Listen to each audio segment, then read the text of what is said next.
Hi guys, thanks for tuning in to another episode of Nuggets News. Today we've got a special guest who's created some great pieces. I'm a big fan of his work and I've been waiting to get him on for a while. So we welcome Alex Stetsky, if I've pronounced that correctly, mate. And I've got a couple of pieces that you've written up. I'll put the links in the description below, but welcome to the channel. Thanks, man. I'm really looking forward to diving into some deep topics about the workforce, industrial revolution, money, all that sort of thing today. So for those that haven't followed your work, what's your background? Mate, my background's quite varied. So I'd say I've been in markets and business probably for the longest time. Um, I was I did really well with math and physics and engineering when I was in high school. So then I got a bunch of scholarships offered to me, and I went to the university that had the most good-looking girls. Well, at least what I thought at the time, right? And so I went to Wollongong. It had a beach, and it had I went there on the orientation day, and I was like, this place is cool. So I went there, did I was doing civil engineering, and I don't know, I was a little bit too driven or whatever you want to call it, and I took my scholarship money and I whacked it on the markets. And I remember the first, like, this was back in the day before you had uh, or at least when ComSec and Westpac broking and stuff like that was still like in beta. So my first broker was this dude from Bell Potter, and he was convincing me to buy Webjet or this company called GYG, which is not Guzman and Gomez. It was this biotech firm, and yeah, I placed my first trades with him, and it was like $125 brokerage fee. It was all like and all this sort of stuff. And this was like 2006, I think it was. So yeah, and then that GYG like fell like 15, 20, 30% after I bought it, and I thought this guy was a retard. So I saw that Westpac Broking was launching, and I set up one of the early accounts with that. And in the process, on asx.com.au had a really good training module back then, and it's still available now. So I taught myself to paper trade, and I just did a deep dive onto what warrants and options were. And I actually started trading warrants first, then moved into options. And yeah, man, I thought I was king shit. I think I had $5,000 worth of my account left, and I turned it into 60 grand in like about a year. Thought I was a genius. And then the 2007 tremors came in, and this was pre GFC, and I proceeded to lose everything I made plus another 200 grand. So by the time I turned 20, I had this dream I wanted to be a millionaire by the time I was 20, and I hit 20 and I was minus a quarter of a million. I went the wrong way. Yeah. And that was my catalyst into really diving deep into what the hell markets are. And as a side note, I had to find a way to make money because I needed to pay ANZ was $1,200 a week, and I needed to pay Westpac $700-800 a week before I could even eat. So that then forced me to. First thing I did was knock on doors, and then I built a sales company that we did all sorts of sales, and from there I sort of that drove me down the entrepreneurial path. And then during that time, so I've always from that time I've always been in business. I've never had a job, and then simultaneously I've maintained a finger on the pulse in the markets. I was very heavy gold silver buyer in 2011. So my brother and I traded that quite well. And I mean, it was around 2012, 2013 when I'd first heard about Bitcoin, but I didn't do anything about it because our heads were too far up our ass with gold, silver, and how, that was going to take over the world and hard money and everything like that. With fucking Gerald Celente back in the day talking about the TSA and getting rubbed up and how he doesn't like airports anymore and all of those guys. I think Doug Casey was big back then as well, and all those guys, right? And yeah, so throughout all that time, I maintained what I was doing in business. I took some different sabbaticals and found my way in found my way at Singularity University, which is in Silicon Valley. Met some really interesting people, and that sort of pushed me then on my tech trajectory. Built some software products, some payroll automation, some other small things, and then the big thing that I did was this recruitment automation software, which took behavioral science and psychology and all this sort of stuff. So I did a real deep dive into that. I did study psychology when I was a bit younger as well, so I've always been quite varied in my interests. But yeah, so all of these weird things came together. So I'd say study of psychology, the study of human evolution, and how it impacts our psychology and how society comes together, and then obviously the study of money for the past X amount of years. So all of these sort of weird things came together, and then when I stepped down as CEO from the recruitment software thing, I was looking around at what to do, and I wasn't sure whether to go down. Like, I went to the US for a little bit, and I was like, oh, am I going to get into like you know, Internet of Things, or am I going to go down the path of additive manufacturing, 3D printing, all this sort of stuff? Am I going to continue down the ML path? Or I was going in crypto, and I was like, is this Bitcoin thing still around? And then I saw it, watched a couple of videos from Andreas, and went down the rabbit hole. And a couple of years later, here we are. I think you've touched on some good points there. So people often forget how far the market's come in 10 years. So those brokerage fees are still pretty ridiculous in Australia for ComSec or whatnot, but $100 just 10 years ago, and my story is a little bit simple with going down the rabbit hole during the GFC, and people underestimate what the technology can do or how far it's come in 10 years. So do you think we have lived through one of the best periods of human history over that past, whether you want to say 10 years or the past 30 years, since the internet really came along and changed our lives? And do you sort of subscribe to this theory that we've borrowed too much from the future and gone into debt, and now it's time to sort of pay that all down, and we're probably going to have a bit of a stagnant period like Japan? I don't know, man. I have differing thoughts on this, and some people think I'm bipolar because one day I say one thing and the next day I say another thing. And the thing is, it's really hard for us to tell. I've been one of those idiots that have been calling, the end of times, or maybe not the end of times, but calling for a crash, for many years now, since 2014, 2015. So I bought into the whole, Peter Schiff fucking story about the US dollar is going to crash. And I don't actually subscribe to a lot of things like that anymore. Whilst I do believe we've borrowed a lot from the future, and debt levels are high and all that sort of things, there is also this shift in the world where we do genuinely live in a different world. Technology being developed faster, things changing a lot quicker, our interconnectedness, and the ability for growth to proliferate and networks to proliferate are a lot faster. So there's things on both sides, and it's so fucking hard to tell really where we are. Like, if I put my economics hat on, or I even hate that word, but if I put my markets, economics, all that sort of hat on, and think about where we are, do I believe we've borrowed too much? Do I believe we've gotten greedy? I think a lot of people have.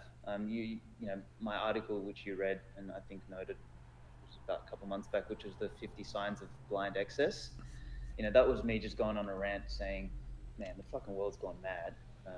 We've hit tipping points on, whether it's debt levels and all that sort of stuff from an economics perspective, then from a political perspective, things are going fucking mad. Then from a social perspective, everyone's an influencer, or there's trends like people falling out of their fucking car and taking photos with themselves and their Louis Vuitton shit sprayed around the ground. Like, that kind of shit's like end of time stuff, Yeah, and I think, just to butt in just quickly, that point of going down the rabbit hole, and people like, I don't want to name names, but Cliff Hire's Webbot report's been telling people silver's going to go to $600 for 10 years now. And a lot of people are pretty new to investing, subscribers to the channel, because of crypto, and they're going down the rabbit hole. But there is a huge tendency to think the world's going to end. And there's lots of fear porn out there because it gets watchers. And then I certainly agree that I've kind of gone full circle to try and look at things positively and think, well, maybe there's a boom coming from, Africa that we're not giving enough credence to, in India, and the world might be a better place going forward. It's true. There's one thing I've come to realize, I guess, is this idea of complexity, and the fact that when you look at one factor or a small set of factors, and you come to a conclusion based on that, you're not taking into account all the other inputs and outputs, particularly in a complex world that we live in, where someone farting in Indonesia might have an impact on, someone's coffee beans in South America. Like that's an exaggeration, but you know what I mean, right? It's impossible for us. We don't have the mental bandwidth or the mental capacity or the computational power as human beings to figure that out. Now, there's quant models out there, and you've got the people who are the best in the world, like the Ray Dalios and the Jim Simmons and all of that, who've built models that take in inputs and outputs from so many different sources that they can develop models to have an edge in the market. Now, you or I, we can't do that. We can sit here and fuck around on a little trading chart and try and convince ourselves that the chart means something, or that this pattern actually means something, when in reality we're just fucking guessing. And you could effectively, if I got a piece of paper and put a bunch of dots on it, you put that in front of anyone, they'll find a pattern on it. So it doesn't really fucking mean anything. So from that standpoint, that there's so much going on. I think you can have, like, depends how far you chunk out. So if you step out as far as you can, and you sort of look at broad concepts, and you paint a really broad brush, you can make generalizations like, hey, debt is pretty fucking high. Hey, things generally move in cycles, whether it's markets, whether it's trends, whether it's fads, whether it's political, sides. We've been very left for the last, X amount of years now. For example, America leading the way with, Trump, etc. It's very different. So you can paint these broad brushes, and you can sort of say, look, based on all of these broader factors, we've had growth for 10 years. Is there a time for some sort of correction? And if we've moved to a point where we've stretched the envelope quite a bit and we're in uncharted territory, would that correction be mild? Would it be medium, or could it be significant? And you can sort of place some relative probabilities around that stuff. So I do still think, whilst we've had an unprecedented 10 years in terms of technological development, we've created all this cool new stuff, we are in a very, very, very exciting, prosperous period of the world. I think along with that, there's a lot of fat. And I think, there needs to come a point for that fat to be trimmed, whether societal fat, economic fat, etc., for us to then be able to proceed to a new wave of, growth potential, etc., etc. Yeah, and I think if you had to ask someone during the GFC or slightly after, hey, is the market going to go on this tear for the next 10 years and deliver record returns with the levels of debt we've got and something? Like, people would have given it just no chance. So who really knows what can happen the next 10 years? But you've already touched on some interesting points about societal fat, and it's funny that everything from our health to the way the workforce evolves, it's strongly interconnected. And we see things in America like the opioid epidemic is now affecting the labor force, and I think people just often forget this when they're sitting at home on their couch. So how do you see the way that the human workforce has evolved over time? Well, look, let's go back to what work is. So work and labor, the ability for us to interact and to do some form of work ourselves, and then to exchange the value we receive from that work, creates society. That's basically what it is. And the ability to exchange that work comes from a technology called money. And money's evolved over the centuries to allow for better cooperation and more complexity in that workforce, or in that interrelationship between human beings in a society. So you've got this situation where 100, 150 years ago, with the transformation of the Industrial Revolution, we realized that we can create more complexity and do more as a society if we start to specialize more. And we created these jobs which are really specialized. It was the whole what do you call it? Not the conveyor belt, but the printing press. Yeah, the printing press and the production line mentality, right? Yeah. Is, everyone does their piece on the production line, and you end up with a large organization that can, is more efficient, that can do so much more. And that's functioned quite well for the world, until we've sort of developed a new form of interconnected, communication, and now with Bitcoin, a new form of interconnected value transfer that is, self-sovereign, that doesn't require someone to try and manage it and fuck around with it and, make theoretical guesses that don't work in a practical world, which is effectively what the central bankers and all those guys do, and the economists. So, things are changing. So now what also needs to change is the way we as human beings work within that new construct. Specialization doesn't work as well, with the rise of things like, machine learning. And a lot of people talk about shit like AI, but they don't fucking get what's going on. They really, really don't get it. There is definitely stuff happening there. If anyone's developing, at the cutting edge of that, it's generally going to be sovereign states or people like Facebook, Google, Alibaba and stuff like that. It's not going to be some startup around the corner anymore. And how it will emerge and all of that, there's a million ways.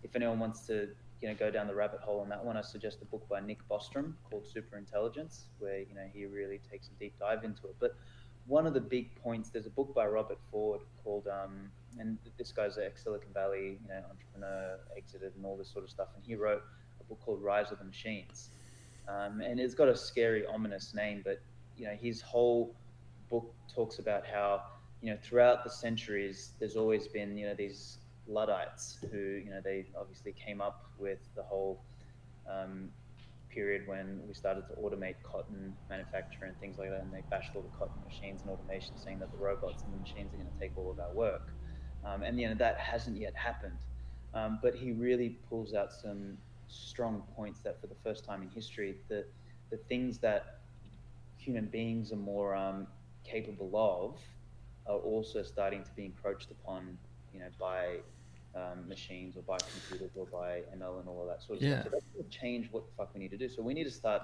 and I subscribe to the idea that we need to start shifting away from specialization to more generalization potentially, and to more soft skills. And again, it sounds a little bit cliche, but there's things that we need to start thinking about as society changes. And I don't have any solid answers to that, but. And for people at home, without being downgrading, these repetitive tasks that a lot of people with low IQs have been good at, that's kind of what you're describing, and that is really being pushed by what machines can do now. And generalization might involve everything from growing a lot of your food at home, and that brings down your supermarket bill. And we're really going full circle on going back to basics. Yeah, I mean, it's correct. And I would say for the first time in history, machines aren't only taking all, computers and software programs and all that aren't only replacing the repetitive tasks, but they're replacing the not so repetitive tasks that require some level of analysis. So if you picture tasks in sort of three levels, there was there's just straight, blind, zero analysis, repetitive tasks, which robots and machines have been doing for many years. Then there's the next level up, which requires a task to be done based on some pattern recognition or analysis. And then there's a task to be done which requires actual intuitive understanding of the environment, and empathy and things like that. Now, I'd say that top layer is definitely far away for any sort of software program or AI or anything like that, because that would require us to crack the whole self-awareness thing and all of this, and that's I believe still quite away. And you can model it through brute force and high computational power. You can potentially pass things like the Turing test, etc. But that's still, I believe, functionally quite a way away. But that second layer is now being relatively encroached upon. So there was an article I was reading. I can't remember if it was by Yuval, who wrote *Sapiens*, but he was talking about how if you're in uni now, or if you're looking at what to do later, let's say you want to go in the medical field, you're better off being a nurse than being a doctor, because the doctor's primary role is to identify and diagnose patterns, problems. Now, a machine or a software program is going to do that much better than a doctor, whilst a machine or a program or a robot still can't do what a nurse can do, which is look after you, do the empathetic side of the role, the care side of the role. 100% agree. I mean, look, in the pharmacy world, we're already got dispensing robots. What are we doing? We're looking at patterns and interactions between medications, and Yep. algorithms are going to be capable of doing that. Yeah, so it changes the game, man. So so to answer, I guess I've gone in a mad tangent from your first question, which is you know, the workforce and things like that. I mean, I don't know if I've answered your question, but I think things are definitely changing, and I don't know exactly where that puts us. But people need to be thinking broader than just university, get a job, and For people at home that haven't read *Sapiens*, can you summarize that just quickly for them? all right, 1,000-page summary.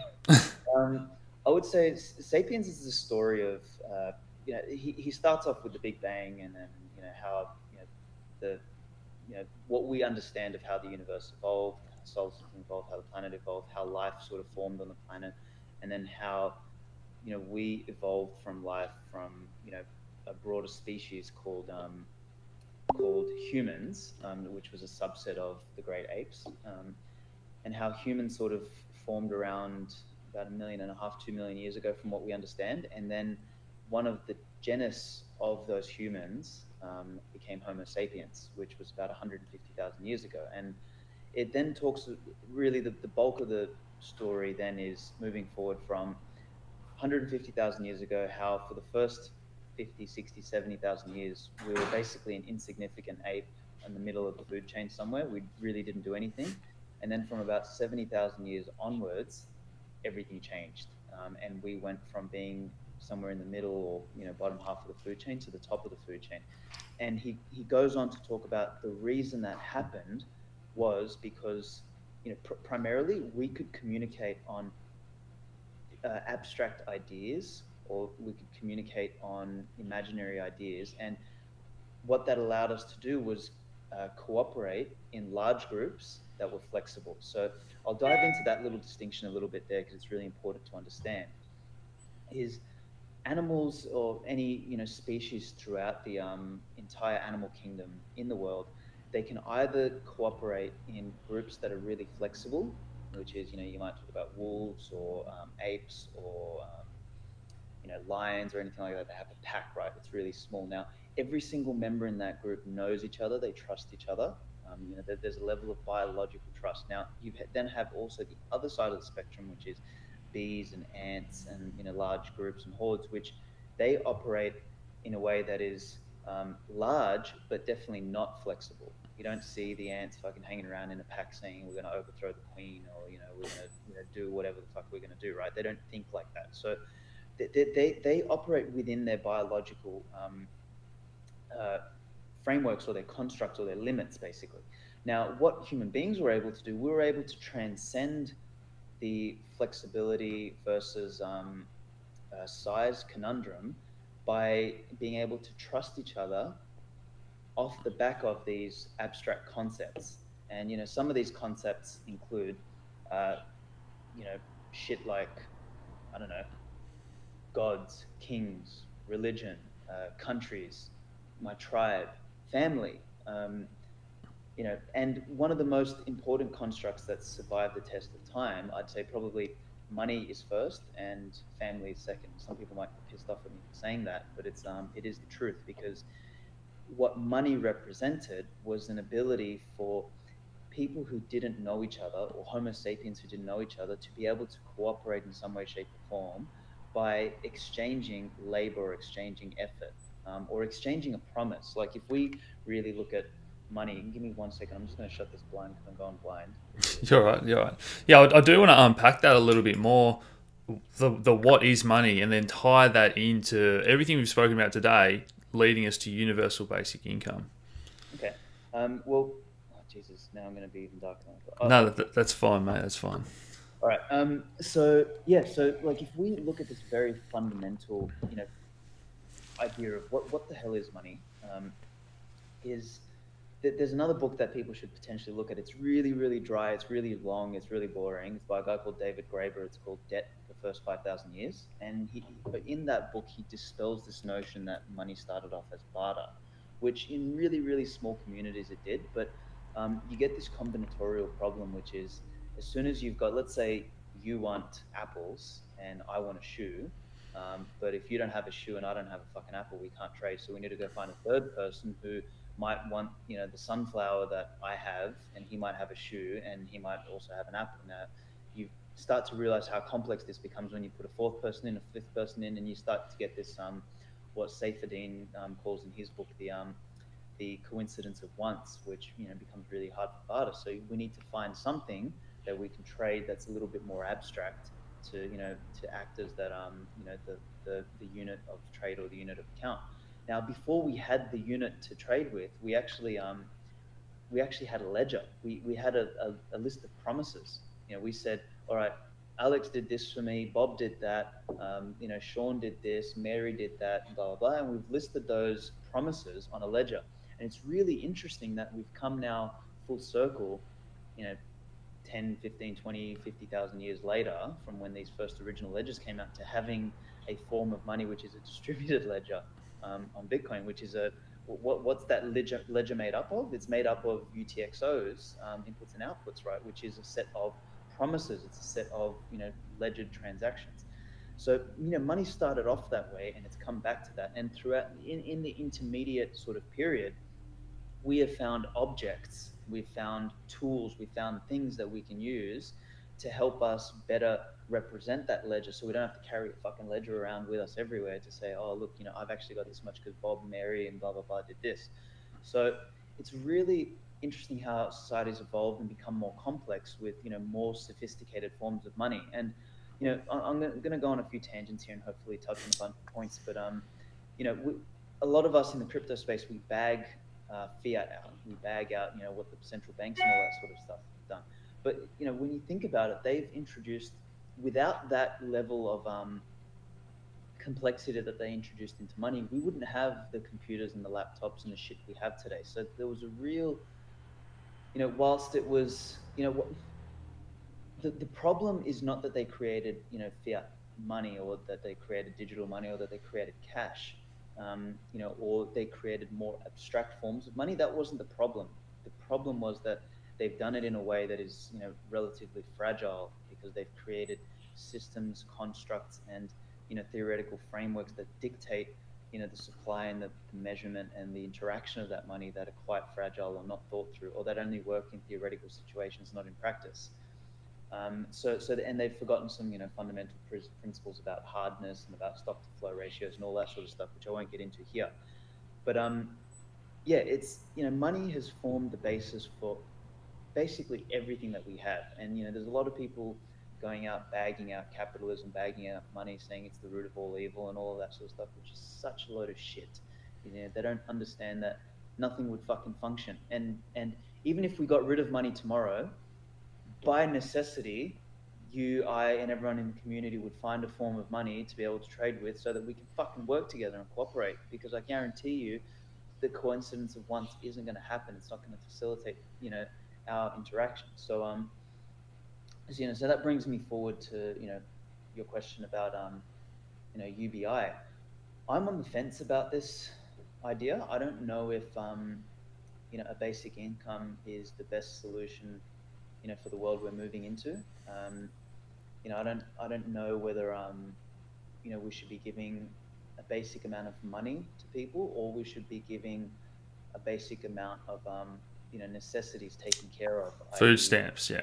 Yeah, whether it's food stamps, or whether it's, for example, I don't know, fucking, and I hate public housing, because again, like anything, the problem is anything that you give away for free gets abused. Like you look at Australia's a perfect example. Like when I used to do the door knocking when I was 18, 19 years old, some of the best areas around, particularly Wollongong, those areas like Belambie and stuff like that, beautiful beach areas, but all fucking housing commission, and half the shit's burnt to the ground. There's babies shitting on the floor everywhere. It was disgusting, right? It was like, it's, you probably don't want to do that. Like you don't want to fall into being a, socialist state which starts to incentivize doing nothing, because then by default you disincentivize doing something, and it's a very dangerous path to go down. So I'm really, philosophically I'm opposed to universal basic income, and any concept like that. But then practically, I realized that we need to think about, ways in which we solve the problem of, potential, demand and, people having money and resources to do something with, disappearing. So I don't know. I'd like to maybe hear some of your thoughts on that. Geez, I think the big question is, as machines replace more and more jobs, and everyone's talking about population growth, what are the government going to do? Their hands are going to be pretty tired when all of a sudden, well, look in America, the percentage is 50 million people out of 350, whatever their population is. It's just growing and growing, the people that can't afford those basic needs. And people get angry. People put on yellow vests and take to the streets. So I think government are going to have to do something to keep the basic human rights of, food, water, shelter ticking along. And whether that means printing more money, or at some point it's just putting stress on those that are making money, and whether or not the rich are getting richer and they should have to pay higher taxes to pay for the poorer. I'm not sure, but geez, it's an interesting debate to have. It is. Well, I'll touch on a couple of things there. So I don't know. So the yellow vest thing, I don't think that's so much a I think that was more of a reaction to, government trying to do stupid shit like overtax, things that are, still considered necessities. So, and then this is a typical example of fucking dumbass economists slash, policymakers slash bureaucrats, coming up with some theory, right? In inside their little enclosed echo chamber, and government saying, oh, I know what'll work, and none of these guys are really a part of society and understand how things actually function practically. And they're like, I know, we're gonna help reach our fucking Paris Accord and cut down our emissions by taxing fuel, without realizing that everybody still uses fuel in France, and that is, as a proportion of I think the stats are that more French people drive than any other European nation, in that state. Sorry, in that continent. So it's that I think is less to do with the basics.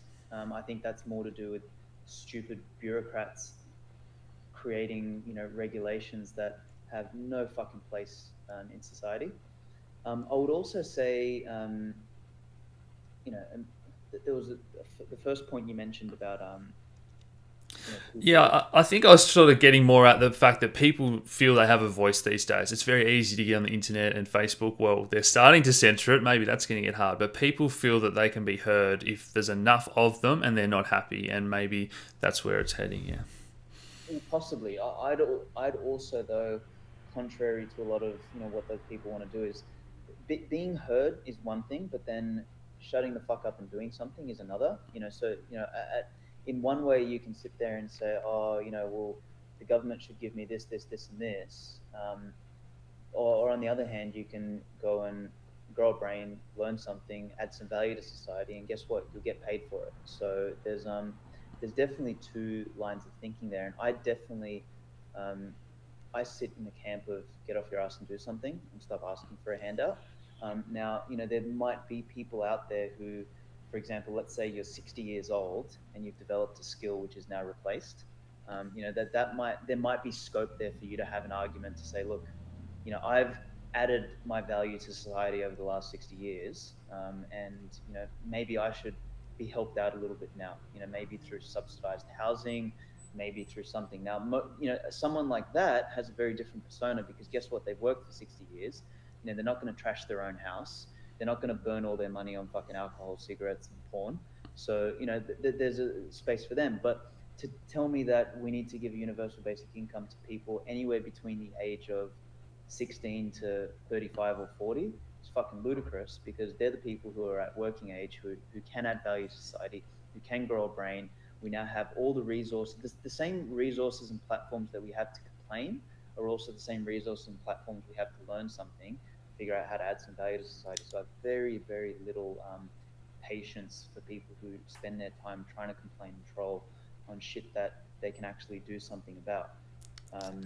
So anyway, that's what I got a bit of a chance on that. No, that's all right. I like it. So moving along, let's talk about Bitcoin. Your thoughts on Bitcoin? If governments have to create more money, then this idea of having something that's fixed that they can't print more of and so on is just one of the aspects that makes Bitcoin great. So what are your thoughts on Bitcoin? Look, I had a chat with the girls yesterday actually from Crypto Clothesline. I don't know if you know Amy Rose. Yeah, I do. Yeah. So, and we sort of, they asked me the questions like, oh, what do you really think needs to happen for adoption to happen? And I said, look, I believe it's going to come in stages.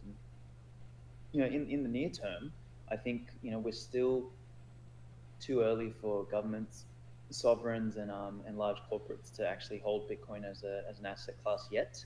I don't know how far away that is. Could it be 2 years? Could it be 5 years? Could it be 10 years? I don't know. But we are at the dawn of, I think, we've, I don't know whether we're still an early adopter or whether we're moving into early majority, but, we're somewhere around there. And the longer Bitcoin stays around, the more of, again, it sounds cliche, but the more Lindy effect it's going to have. The more people who heard about it a couple of years ago, are going to see like, oh shit, this thing's still here.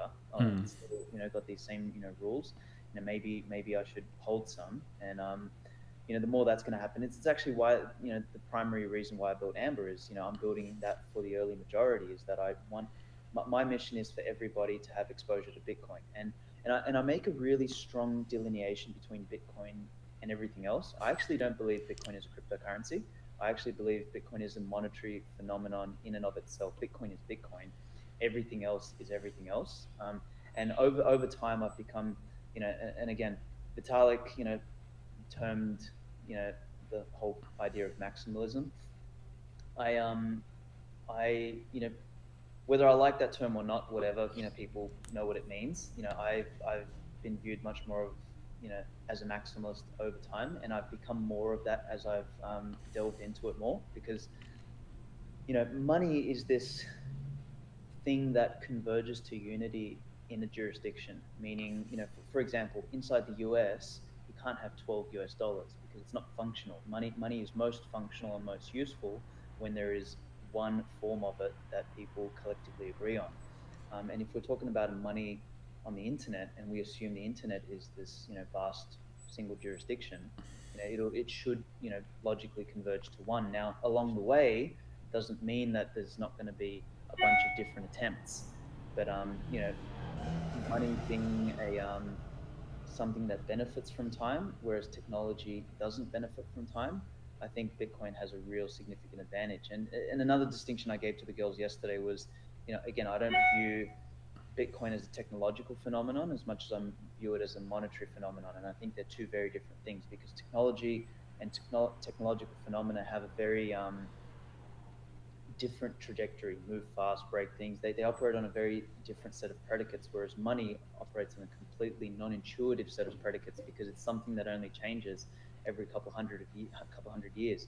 And we're not around to measure that shit. It's a generational shift. So, here come all the, fucking idiots who, come around and say, oh, we've got a new tech, we've got a new version, or, we've got something better, we've made the blocks faster, or like all the morons on Bitcoin Cash, who, thought that they could, they're focusing on a fucking feature, not the predicate that underlies, what this phenomena is about. 100%. Yeah. When people say, "Oh, this is better," as you've described, they forget that they've moved away from the store of value or the other aspect, the community, the thing that makes it great. And tweaking one thing does not make it better than Bitcoin.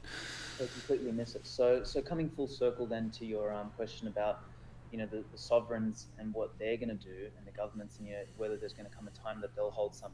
I believe the way they will view it is much like the way they view gold over time. Is they're going to hold it as a hedge, as a risk asset, or as a hedge asset. Sorry, not as a risk asset.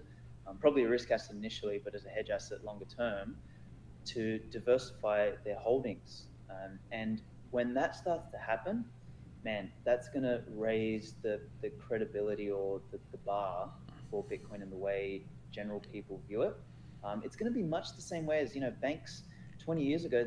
The banks wouldn't touch the internet with a 10-foot fucking pole 20 years ago. They're like, oh, internet banking? You're insane. Now, if a bank doesn't have internet banking, you think anyone's going to bank with it? Not a chance in hell. So the same sort of shit's going to happen. Is that, we'll go to, like, this idea that the banks are going to collapse and disappear is another moronic idea that's been promoted initially by the fucking gold silver bugs, and now by all the crypto fucking morons who think that the world's coming to an end, and that we're all going to go back to pitchforks and fucking spears.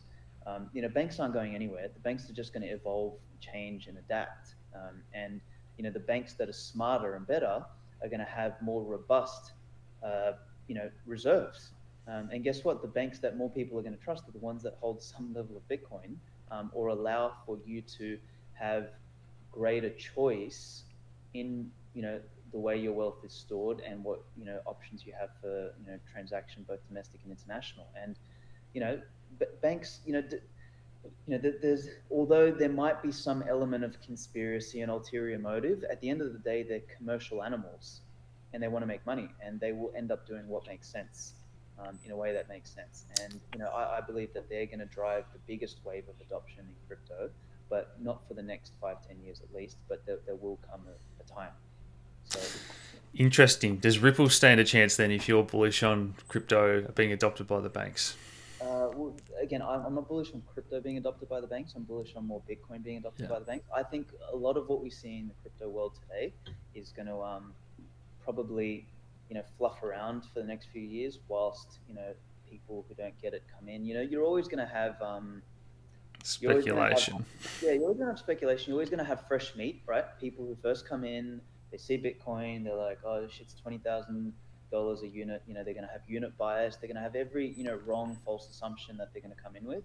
They're going to start floundering onto other shit. They're going to buy the stupidity like they bought last year with all the fucking ICOs and all the dumb shit that went on there. They're going to realize that that this is just air, and that in order for any one of those to win, they need to get the same level of awareness, infrastructure, momentum, and time span that Bitcoin has had. And that's impossible, because you can only really have enough momentum behind one. Then they'll end up flowing back to something like Bitcoin, or they'll piss off and go back to dollars. And then maybe 10 years they'll come back to Bitcoin. But the problem is that every year now that Bitcoin is around, for example, it's going to get 10 times stronger, whereas any new thing that comes up is only going to get a fraction of that level stronger. And then the year after, Bitcoin's going to get 100 times stronger. And then that one might get double its fraction, but it's still, what's happening is the lead that Bitcoin's getting is just getting longer and longer and longer. So it's just, I actually think we've already crossed the point of there being any competitor Bitcoin, at least for the next 50 to 100 years. That's my guess. And I think by the time the banks and the sovereigns start to come around to that, they're not going to have dumbasses try and figure this out. They're going to have relatively intelligent people who look at what the fuck is the most stable, what network has the least chance of being impacted, and which one doesn't have some fucker at the helm that can change it. And they're going to wind up on Bitcoin, and that's where the money's going to go. And that's where I think, if you are a person sitting in your room listening to this now, and you want to make a potential asymmetric bet for the future, chuck $1,000 or $2,000 or $5,000 or whatever you've got on Bitcoin, or download something like Amber. And I'm making it shill for myself here, but download something like that gives you incremental exposure to it. Put it away, shut the fuck up, live your life, do whatever you're doing, come back to it 10 years from now. It's either going to be worth zero, or it's going to be worth a hell of a lot more. I think that's a good place to wrap it up, mate. I will put the links to all your socials in the description below. And I think that final point you touched on about the anti-fragility, Bitcoin had so much thrown at it in terms of fork and social media dribble throughout 17 and 18, and it's showed how strong it is. So any final thoughts for everyone? Mate, I'll actually just expound on that final thought that you just mentioned there. Is, here we are again. I wrote, one of the articles you're going to put up is Bitcoin versus Bitcoin Cash Part 1, and it's less a bash of Bitcoin Cash and more a promotion of Bitcoin. I did a 3-part series, Part 1, Part 2, and I never ended up getting around to releasing Part 3 because I've just been so busy with Amber. But the premise of Part 3, which I'll try and get around to one day, was basically a thank you note to Roger Ver, to what's that dumbass Craig Wright, and all those guys, saying thank you for being the internal enemy that Bitcoin needed to make it more robust, because you've probably helped Bitcoin more than what you realize, and Bitcoin needs those footnotes throughout history to say that, here's the dumbasses here's the examples that were the dumbasses that thought this wasn't going to work and that thought they had a better idea but didn't understand the concept. Then, we need those. And yeah, I think what you just said is spot on. Is the narrative this year is going to finally come back to Bitcoin. And if anyone who's listening to this is in Australia, I'm going to be at a meetup on the 27th of Feb in Sydney, which is entitled Why Bitcoin Matters. And I'm really going to talk about this. And then I'm going to be speaking at Wholesale Investor the couple of days after, where my title is going to probably piss a lot of people off, but it's called Blockchain is Dead, Long Live Lightning. So I look forward to doing that. And if anyone's around, definitely come along. But mate, thanks for having me on. I hope it was useful. And we should do a round two. Also, actually, I will touch on one last thing. I remember you did a debate with Steve Keen, and I watched it. I don't know if you can line something up, whether it's a three-way or if you can line me and Steve to have a chat. There was a bunch of things that he mentioned on there which I'd really like to dissect. I think he's slowly coming around, and he's very keen to come back on the channel, so we might have to set that up. But thanks so much for joining us today, mate. I've thoroughly enjoyed it. Oh man, thanks buddy. Cheers guys.